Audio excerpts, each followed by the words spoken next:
just in the vets with Gunther for his castrate. So I've just got back from the vets with the guinea pig. Just let Arthur out of his crate before I break my neck. Arthur goes in his crate when we go out, and Isla is allowed around the house. Arthur, going out. Good. Go for a wee wee. Hi guys, so I finally spot cleaned Gunther's cage. So everyone's just having a little bit of cabbage now just for their evening meal. So my neighbour actually just knocked on my door and said she had some cabbage and I want some for the pigs. So they've just got some Savoy cabbage. Now a lot of people will say they cannot have cabbage. That isn't technically true, they can, you just have to feed it a certain way. But yeah, it is a really, really good sign actually that Gunther is eating. So a lot of guinea pigs sometimes after surgery can shut down and not eat. Hence why with the vets, they like to keep them there longer to monitor them. So Gunther had his castration at 10 o'clock this morning. They've kept until 4:30. Just make sure he's eating, drinking, pooing, because for animals who need to eat, such as guinea pigs and rabbits, because they're herbivores and they need to constantly eat to keep their guts moving and their dental health good, it's so important. So yeah, the fact he's eating is a really, really good sign. I'm just about to go do nuggets now. But yeah, I've also talked to everyone's hay. These guys are just spot clean, so my other groups, but we have another 2 minutes. But yeah, it's a really, really good sign that he's eating and he's actually wanting to eat. And this is what I find with abdominal castrates, is there a lot more with it than scrotal. So this vet's now and other vets I've worked with know they only tend now to do abdominal now, because with abdominal castrates, it's a little bit longer under anaesthetic. It's the same risk though, but it's less pressure on the guinea pig, which is at least something. Like, it's good for them obviously not to have that. See, I don't actually feed a lot of pellets. I think people massively overfeed pellets. Like, my pigs literally get a tablespoon each of pellets a day. Like, it's just not necessary even really to feed that, to be completely honest. I think, yeah, I only really tend to feed pellets because with owning a social species, you will find that you cannot 100% guarantee that they will all get exactly what they need, because they're living in a social hierarchy. It's just not physically possible. Whereas obviously with a solo pig like Gunther, I can guarantee he's going to get everything he needs diet wise, because it's just him. But obviously they shouldn't really be alone. He's only really been alone because obviously I was waiting to get him castrated. But even with him living alone, he's still got guinea pig companionship. But yeah, he's doing really, really good after his castrate. He's walking great, he's eating great. As you guys can see, he's not stopped eating. So that's something which is great for him. So soon he'll join his ladies. He'll be joining the 6 girls you guys saw in my other video. But yes, as long as he can continue to eat, I won't need to do critical care feeds. So that's at least something. If he does stop eating, obviously I will go do a critical care feed, but for now it's looking like we can go do just general feeds, which is great. I will give him a little bit extra just because I want him to eat, and whatever he wants to eat he'll have. So yeah, that's that for him for tonight, and I will pop back when I am doing his pain relief later on tonight and give him his dinner. This is my other group. This is the 6 females who I took on. So their cage is an absolute mess. They were actually spot cleaned last night, so actually just spot clean now. So I'll give them one just in a second. I'm just going to give them some nuggets now. I've done all the hay and things. But these guys, this cage is very, very temporary for them. They've got a 4 foot by 4 foot run and a Fair Plus 100 attached, which for them at the moment is okay. But obviously it's not the best. So they will have a new... They are actually getting a 12 by 2 CNC cage, I believe I've ordered them. Something like that, I need to double check. But yeah, so they've all settled in really, really nicely. This girl here is just a bit of a pig. As you guys can probably see by the size of her. But everyone else is doing great. Everyone else has settled in really, really nice. They're just a bit shy around me, but as a group, they bonded really, really nicely. So these will be Gunther's ladies. Don't know how that's going to go because that female is quite dominant. I don't really know how Gunther does with pigs because I've never seen him in that situation. But obviously I have other options, which is great. So I'm not restricted. But yeah, so that is just these guys, which, yeah, so their cage is actually coming in a week. So they're only in here now for another week. But they do get floor time. They do get outside time from here, which is at least something. You can see a piggy back there just peeking her head out. So yeah.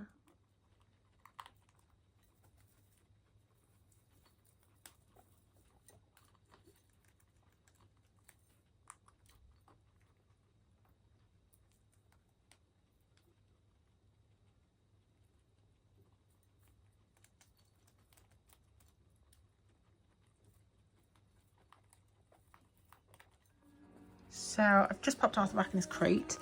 Isla's pottering because I've just got them rice bones too. I offered them the veggie ears, which last time they absolutely loved. But Arthur is a resource guarder, so to avoid an argument or a fight, I tend to feed Arthur things like this in the crate because it just avoids an argument. Which I think with resource guarders, if you avoid the problem, they can't rehearse it and they can't get better at it. Whereas if I was just to leave him out with this, Isla would probably go over to say hello, which Isla's got one, but he would then rehearse growling and chasing her away, which isn't what I want. So we are now just basically practicing him having it. Also, gets him used to being in this crate without having a nervous breakdown, which is good for you, isn't it? So yeah, I'm trying to bury it now. And then I have just washed my blanket cover. So Isla's just on the bed with the veggie ear, because Isla isn't actually a big fan of rabbit's ears and pig's ears and things, but she likes the veggie ones. Like, she loves the Whimsy brand and the Greenie brand for dental sticks, which I don't give a lot of dental sticks because they're just a bit useless because the dogs have their teeth cleaned. So yeah, I have two very contented dogs. I have one eating a vegetable ear on my bed, and I have one eating a rice bone in his crate. Hi guys, I'm just about to go chop the piggy's veg. So here is the pigs. So this is Hagrid's group. Hagrid is just there. So yeah, let's go chop. These guys already had their dinner. So basically when I moved out, some of the pigs stayed at home in my mum's house. So that's how I have 4 groups at the moment. That's how I managed to have 20 odd guinea pigs. Hagrid's being really, really moody lately. So yeah, I'm just going to chop the veg for the pigs in my house. So with the veg, I tend to vary it up every single day. I often find people don't feed enough veg, and I say this to my clients in work, when you're feeding veg, so veg is a good part of the diet because I don't think people realise how important it is to get all the extra vitamins in for them. So for example, for me, I do a tablespoon per kilogram of pellets for my pigs. So basically everyone just gets a tablespoon. And then veg, they get 10% of the body weight. So for example, my group of 4 will get 400 grams split into 2 meals. My group of 9 will get 450, and the 6 girls will get, so the 2 groups of 9 will get 450 each 2 times a day, and then the group of 6 will get 550 just because the baby in there is small. But also with the vegetables, when it's more leafy like today, so like today they're having lettuce, pepper, spring greens and cucumber, it will be more because it's leafy and it doesn't weigh as much. I try and do as many leafy green veggies as I can, but I also like to vary and add root vegetables and more chunky and weighty vegetables. So yeah, and this diet so far has been really, really good. I actually haven't really had any health issues with the pigs in a really long time. I don't really class ovarian cysts as like a health issue because it's something that you can't really avoid. So I'm just getting on now chopping some veg. I always do peppers every single day just for the vitamin C. So here are the vegetable meals for the pigs in my house. So I've got my group of 9, so they've got some, obviously the spring greens, the lettuce. I don't tend to chop the spring greens because I just think, do you know what, it's natural for them to eat whole leaves and it teaches the group to share. Peppers, I don't tend to chop the pip seeds off them because, to be honest, pepper seeds are really, really soft. Lettuces, some cucumber, but yeah, this varies every single day. I remember actually when I was deciding on my guinea pig diet years ago, I was actually chatting to a German vet and Saskia from the LA Guinea Pig Rescue, and just the misconceptions, like a lot of people actually really underfeed veg and overfeed pellets, and it drives me insane. But also like celery and things, you don't actually need to chop celery small. It's a little bit of a myth that they'll choke on it. Celery is basically just string, whether you chop it small, whether you chop it big, like it's, yeah. So this is one meal out the day. This is just the tea. Hopefully gone 3 eats, obviously with after having his surgery, but we will see.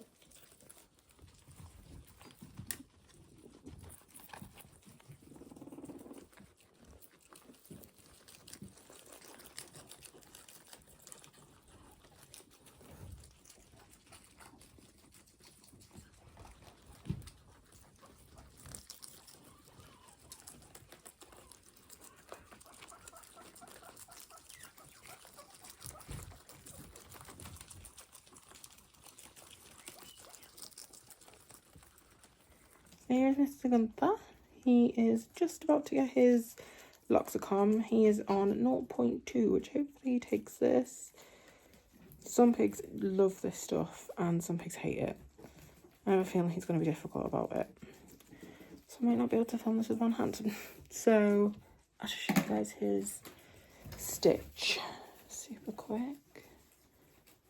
So here is his stitch, and he has a little tiny dress in, but it's absolutely tiny. That wound, he's done a really good job actually. I might not even need Lucillin spray, but the Lucillin spray I tend just to use as like, not as a just in case, it's more just of a preventative for infections. But he's just not devastated him. He genuinely hates me so much. He's such a pretty boy though. I think he's definitely one of, if not the prettiest pigs. See, I'm going to have to just grab him and hold his mouth just so I can give him his meds, which is a bit of a pain, but it's what you've got to do. So Gunther is eating, which is a really, really good sign. I don't know what he's eating at the moment, but I think he's probably just going to go for the lettuce. Hi.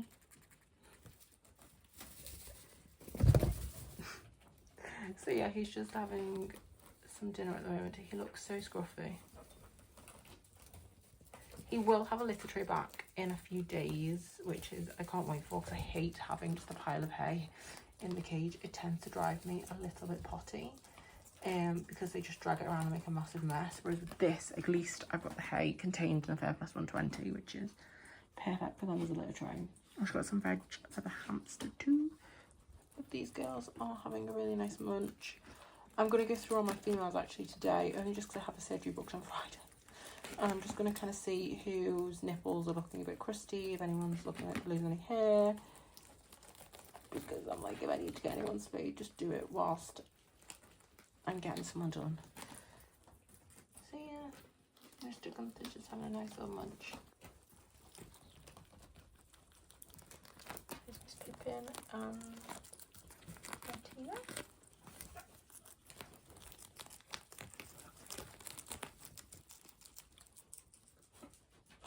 I don't think I've actually told you guys their names. So we did end up naming these two guys.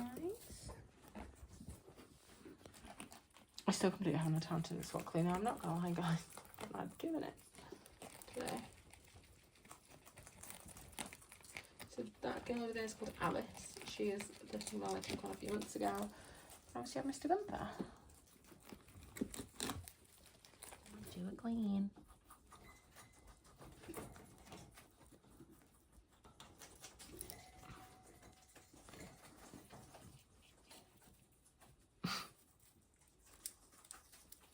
Pops into it. I'll take a pass from there. Hi guys, so it's now actually the next day. So Gunther, he is due his meds, but I'll do them in a second. But everybody has had their pellets now this morning. So before I say that looks like a lot of pellets, that this amount is for 9 guinea pigs, split between 2 bowls. But yeah, so everything so far with Gunther's done really, really well. He was fine last night. He's been eating, drinking, he's been laying next to the girls via the bars. Everything has been really, really good so far. So yeah, he's eating, drinking, because the main thing you want to have worries about after surgery is them not eating, because obviously with them being herbivores and things, they need to constantly eat. But so far so good. He's eating his nuggets, he ate all of his veg yesterday. I did give him a little bit extra veg just to make sure he was eating. Just if he wants it, he can have it at this point. But yeah, he did absolutely fine, so he's eating that. And yeah, everyone else is doing great. He's going in for his post-op on Friday, his first post-op, and then because Florence is going in for his spay the same day, I may end up taking in Betty just over there, because she hasn't grown. This guinea pig is nearly a year old and she's still the same size as a 4-month-old. So she may end up going in too. But yeah, everyone else is doing great. Sounds like there's an argument over there. Oh, doing girls. But yeah, I just need to get him up to do his pain relief. But blah blah, he's doing great. Hi guys, I've just brought the dogs to the park. Arthur's new harness has just came, which is nice. But yeah, there's no one actually in the park, it's great. So we do let the dogs off, but I do it at very low distraction times. So like for example, now there's no other dogs in the park, so we tend to do it at those times. But for example, if another dog does come in, I tend to stick Isla on. Arthur doesn't really care about the dogs, so we tend to leave him off. So yeah, they're just having, this does knacker them out. But yeah, he's now got a red one, which I think red really actually suits his colouring. I remember actually I was on a Cairn Terrier for him and I saw the red colour and I actually really like it. So yeah, but all that, there isn't really much else to film really, because Gunther, there's been no changes, like nothing negative or nothing positive that has happened really. He is recovering really nicely. So yeah, so I just thought I'd end this vlog here. Typically I'd film more, because typically more things would happen. It's just he's kind of just came home and it's not like I've actually really had a surgery. It's just like he's just been gone for a few hours, he's came back and he's fine. Like it's really nice. So yeah, thank you guys for watching this vlog. There will actually be another vlog that I'm filming this week, because Florence is getting spayed, so I need to kind of sort that out. So I may stop filming that today, because I'm going to set them up a separate cage. So with the two girls, I was going to put her back in with the group, because typically we recommend not really separating them from the group, because they can stop eating, they can have issues. So we normally recommend either split cage or something, well, whatever you can go do. But the group is a little bit on edge because of Florence's hormones, because of her ovarian cysts. Everyone's just a bit on edge, because she's kind of gotten everybody's nerves over the last couple of weeks. So the plan is she's going to go with Tozy, who they're actually really good friends. Tozy and Florence have lived together since I got Florence 2 years ago. So their bond is quite decent. And yeah, so Tozy will be going in with her. Tozy's going to get a quick health check whilst we are there. So yeah, she'll have that health check, and then Gunther's going to go in for his post-op. So we're going to do all of that, and then yeah, but they're going to live in a Fair Plus 140. It'll only be for like a week or two, just while she recovers, and then because spays typically take a little bit longer, I still recommend spays over the injection if your sow is young enough and doesn't have anything underlying. Like if your sow has like an underlying like heart condition or something, I'd hold off and I'd do the injection. And even with the heart conditions, things underlying, we have a lot now that we can check, and there's anaesthetic has come a really long way, and I don't think people realise that with small animal medicine, that how far anaesthetics and medicines and things have come in rodents. So yeah, so it's come a long way. So but I think just with spays, I think it eliminates it. Now, would I routinely spay my sows? I don't know. We do it now in work, and we do a flank spay, which I like. They do recover a little bit quicker, but I don't know, because I've had it where I've had sows, I've had guinea pigs now for coming up to 10 years, and I've had my female since 2020 when I got Tozy, and I've had, because obviously I've rescued a few older girls, I've rescued younger girls, like I've had 20 sows-ish in the last so many years, and I've only had 2 girls who've ever had ovarian cysts. I've got one female who has it and lives with it, and it just hasn't grew, and it doesn't affect her, so I wouldn't spay her just because it's not affecting her. If it obviously starts affecting her, then that'll be a very different conversation. But I don't see it enough to be like, eh. And it also depends, is it affecting them? Like if it's not affecting them, to be honest, I do tend to just leave it. But if it is, then obviously, yeah. But thank you guys for watching this video. Please comment, like, and subscribe, and I'll see you guys on my next video. Bye, guys.